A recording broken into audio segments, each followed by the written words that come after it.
सदगुरु की साजी नवाजी। गुरु प्यारी साध संगत जी, बड़े ही प्रेम और सत्कार से बोलिए धन्यंकार जी। प्यारी साध संगत जी, आज का टॉपिक है निरंकार साकार। अक्सर इस दुनिया में जिनको ज्ञान नहीं होता है परमपिता परमात्मा का, जिनको ब्रह्म ज्ञान नहीं होता है, वो कंफ्यूज होते हैं, भ्रम में रहते हैं, निरंकार और साकार को अलग अलग करके मानते हैं। तो दास से भी कई लोगों ने सवाल पूछा, तो दास को लगा कि इस पर अपने भाव विचार रखे जाएं। दरअसल बात यह है कि इस निरंकार से ही सब कुछ उत्पन्न हुआ है। इसी निरंकार ने सब कुछ बनाया है। इनफाइनाइट, अनंत ब्रह्मांड, ये पूरा यूनिवर्स जब हम देखें, कितनी आकाश गंगाएं हैं, मिल्की वेज और भी बहुत सारी आकाश गंगाएं हैं। आज हम देखते हैं विज्ञान खोज रहा है, और हम यूट्यूब में देखते हैं तो बहुत सारे नॉलेज हमें मिलते हैं। तो यूनिवर्स की खोज की जा रही है, और साइंस कहता है कि जैसे हमारी ये मिल्की वेज, ये आकाश गंगा है, ऐसी बहुत सारी आकाश गंगाएं हैं। ये इनफाइनाइट है, और लिखा भी है तुलसीदास जी ने, हरि अनंत हरि कथा अनंता, कि इनफाइनाइट है बेअंत महिमा तेरी दाता अपरंपार। अब जरा हम कल्पना करें, सोचें, विचारें कि इस इनफाइनाइट अनंत ब्रह्मांड में न जाने कितने स्टार होंगे, कितने सूरज होंगे, जो हम काउंटिंग नहीं कर सकते। लोग कहते हैं अरबों खरबों, उससे भी ज़्यादा इनफाइनाइट, जिसकी हम गिनती कर नहीं सकते, गणना रहित है, गिनती रहित है, हम काउंटिंग नहीं कर सकते। कितने स्टार होंगे, कितने ग्रह होंगे, कितने तारे, कितने सूरज होंगे, कितनी आकाश गंगाएं होंगी, कितने ब्रह्मांड होंगे, वो हमारे दिमाग के बाहर है। सहसा जी ने हमें समझा दिया संपूर्ण अवतार वाणी में कि मन बुद्धि से परे है देखा, कोटि कोटि प्रणाम तुम्हें। सदगुरु जी ने समझा दिया कि मन और बुद्धि के बाहर है। तो अब यहाँ पर तो दिमाग लगाने की बात ही नहीं है। अब विज्ञान खोज रहा है, साइंस खोज रहा है, उसने रोवर्स छोड़े हुए हैं। और यूट्यूब में दास ने एक देखा, तो उसमें एक वीडियो था कि रोवर्स कितनी आकाशगंगाओं को भी क्रॉस कर गया है, और वो चलता चला जा रहा है। तो ये विज्ञान है, विज्ञान अपना काम कर रहा है। बट सदगुरु जी ने हमें ब्रह्म ज्ञान दिया, ये बता दिया कि निरंकार साकार तू जग के पालनहार, यानी इसी निरंकार से ही सब कुछ बना है। जो भी दिख रहा है इन नश्वर आंखों से, जहाँ तक हमारी निगाहें जा रही हैं, जो कुछ भी हम देख पा रहे हैं, सूरज, चांद, सितारे, सब कुछ बनाया है इस निरंकार ने। क्योंकि कोई भी चीज जब बनती है ना, किसी भी कार्य के पीछे एक होता है कारण। कोई भी चीज अपने आप नहीं बनती है। ये सूरज अपने आप नहीं बन गया है, ये चांद अपने आप नहीं बना है, सितारे अपने आप नहीं बने हैं। जो कुछ भी दिख रहा है ये अपने आप नहीं बना है, इसको बनाने वाला कोई ना कोई तो है। वो अदृश्य शक्ति जो हमारे आस पास चारों तरफ है। नथिंग इज एवरीथिंग, जो कुछ भी नहीं है यही सब कुछ है, यही निरंकार है। जो समझा दिया गया अंग संग है, ये ऊपर नीचे दाएं बाएं हर जगह है। मैं मछली का तू सागर है, नित्य तुझको नमन करूं। बाबा हरदेव सिंह महाराज जी ने हमें समझाया, मैं मछली हूं, तू सागर है। यानी जैसे तालाब में, नदी में या सागर में मछली होती है, मछली पानी के अंदर रहती है, उसके चारों तरफ पानी होता है। हम अपने आप को समझे मछली, और हमारे चारों तरफ ये पानी, मतलब ये निरंकार। हम इस निरंकार के अंदर हैं, जैसे मछली पानी के अंदर रहती है। और भी एग्जाम्पल समझाया गया, जल में कुंभ, कुंभ में जल है, बाहर भीतर पानी, फूटा कुंभ जल जल नहीं समान है, कथन कहे ब्रह्मज्ञानी। कि घड़ा है, उसको हमने ऊपर से ढक्कन लगा दिया है, तालाब के अंदर लेकर जाए, डुबा दें, घड़े को फोड़ दें या ढक्कन हटा दें, तो अंदर बाहर का पानी एक हो जाएगा। तो हमारा जो बॉडी है उसको घड़ा समझें, हमारे अंदर भी आत्मा, बाहर परमात्मा। तो सदगुरु ब्रह्म ज्ञान देकर आत्मा परमात्मा को मिला देते हैं। तो इसी निरंकार से सब कुछ बना है। पूरी सृष्टि, संपूर्ण दृश्यमान जगत जो साकार है, इसकी रचना निरंकार ने की है। हर कार्य के पीछे कारण है। बिना कलाकार के किसी भी कला का निर्माण नहीं होता। कुछ भी अपने से नहीं बना है। सर्व कलाधार कला का निरंकार है, जिसे कहते हैं स्वयंभू। ये निरंकार स्वयंभू है, यानी ये निरंकार ही स्वयं से बना है। स्वयंभू मतलब स्वयं से है। ये खुदा मतलब ये खुद से है। इस खुदा को किसी ने नहीं बनाया, खुदा अपने आप है। इसे खुदा कहें, स्वयंभू कहें, किसी भी नाम से पुकारे। आज संसार में देखते हैं तो बहुत सारे देवी देवताओं की पूजा होती है। गणेश जी, शंकर जी, दुर्गा माता जी, भगवान राम, भगवान कृष्ण, साकार रूप बहुत सारी मूर्तियां होती हैं।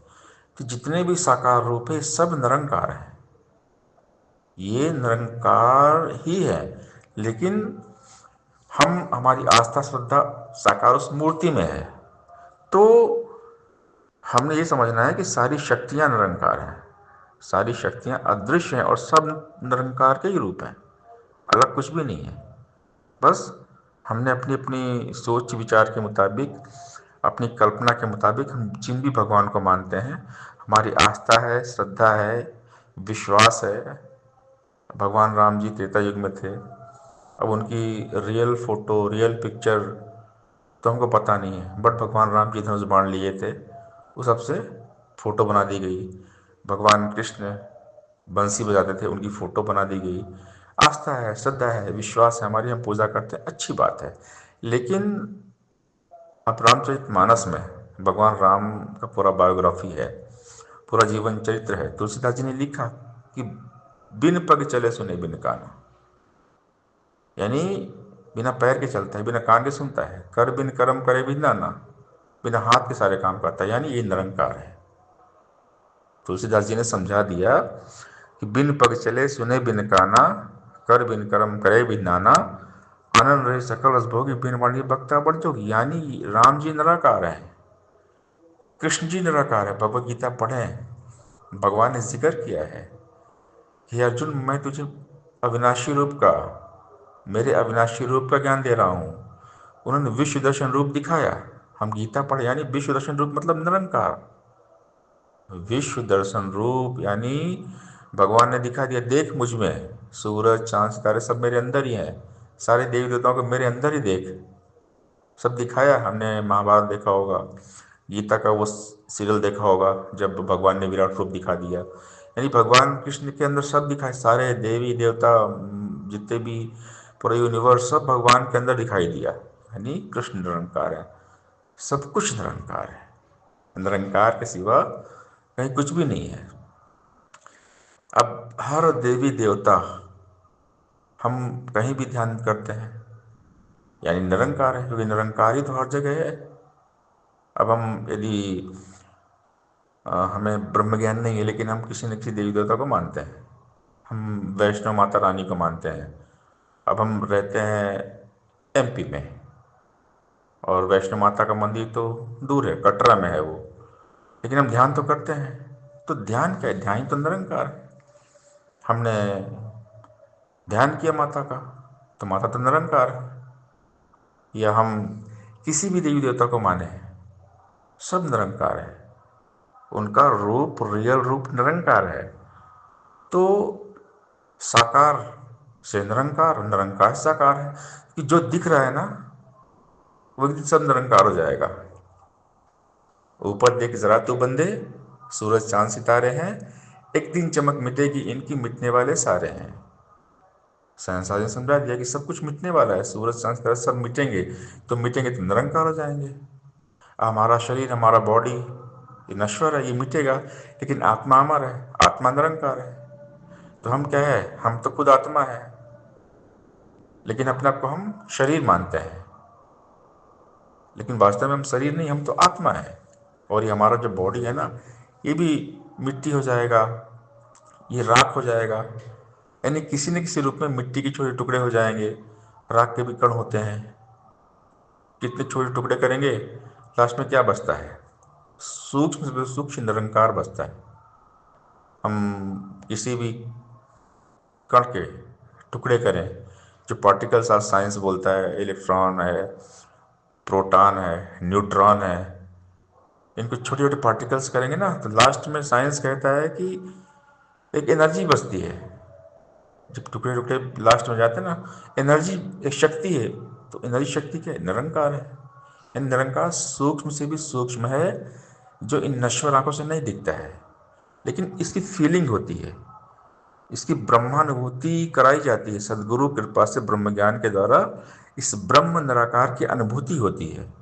God realization, self realization through God realization, यानी परमात्मा के द्वारा आत्मा का बोध होता है, आत्मज्ञान दिया जाता है, ब्रह्म की प्राप्ति, ब्रह्म की समाप्ति सदगुरु हमें समझा देते हैं। यानी ये इतना सूक्ष्म है, इतना सूक्ष्म है निराकार, कि मन बुद्धि के बाहर है, ये हमारी चेतना के बाहर है, ये खोपड़ी के बाहर है। इसे न तो हम पकड़ सकते हैं, न छू सकते हैं, न इन आंखों से, नश्वर आंखों से देख सकते हैं। इसके लिए ज्ञान की नज़र चाहिए, जो सदगुरु हमें देते हैं। ज्ञान अंजन गुरु दिया, अज्ञान अंधेर विनाश, हरि कृपाते संत भेटिया नानकमन प्रकाश। गुरु हमें ज्ञान की नज़र देते, थर्ड आई, तीसरी आंख देते हैं, ज्ञान की नज़र से सब जगह दिखता है। फिर ये जब ज्ञान होता है ना, ब्रह्म ज्ञान, समझ, ज्ञान क्या है? समझ, जानकारी है। सदगुरु कृपा से जब ये ब्रह्म ज्ञान हो जाता है, तो फिर हर जगह निरंकार दिखता है, हर साकार में भी निरंकार ही दिखाई देगा, सब कुछ फिर निरंकार दिखता है। सदगुरु हमारी नज़र को बदल देते हैं। जैसी दृष्टि वही सृष्टि, हमारी दृष्टि में निरंकार आ जाता है ज्ञान के द्वारा, ब्रह्म ज्ञान के द्वारा। ब्रह्म की प्राप्ति, ब्रह्म की समाप्ति। जब ब्रह्म ज्ञान होता है, तो हर जगह जमी जमा के बीच में समस्त एक ज्योत है, न घाट है, न वाद है, न घाटवाद होता है। कण कण में यही दिखता है, जर्रे जर्रे में केवल निरंकार दिखता है हर जगह, क्योंकि हमें ज्ञान मिल गया। जब तक ज्ञान नहीं था, हम सबको अलग अलग करके मान रहे थे, लेकिन जैसे हमें ब्रह्म ज्ञान हो गया, तो यही दिखता है। सिया राम में सब जग जानी, करुण प्रणाम जोर जुग पानी, इस सब में यही है। यो माम पश्यति सर्वत्र, सर्वम च मयि पश्यति, तस्याहं न प्रणश्यामि सच में न पश्यति।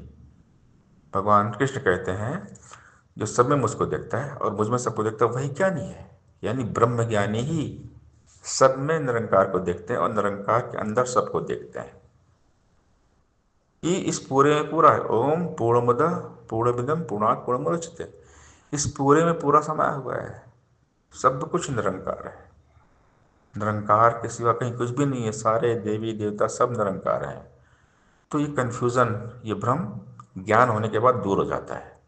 जब तक ब्रह्म ज्ञान नहीं होता, हम सबको अलग अलग मानते हैं। भगवान राम है, ये भगवान कृष्ण है, ये गणेश जी हैं, ये शंकर जी हैं, ये दुर्गा माई है, हम अलग अलग करके मानते हैं। लेकिन जैसे ही ज्ञान होता है ना, तो समझ आ जाता है यही निरंकार ही दुर्गा है, यही निरंकार ही गणेश है, यही निरंकार ही शंकर है, यही निरंकार ही राम है, यही निरंकार कृष्ण है, यही निरंकार अल्लाह है। सारे भेद खत्म हो जाते हैं। यही ईश्वर है, सबका मालिक एक है, और ये निरंकार है। ये अविनाशी है, अजन्मा, अजर, अमर, अविनाशी, त्रिकाल सत्य है। आदि सच, जुगादि सच, है भी सच, नानक होसी भी सच।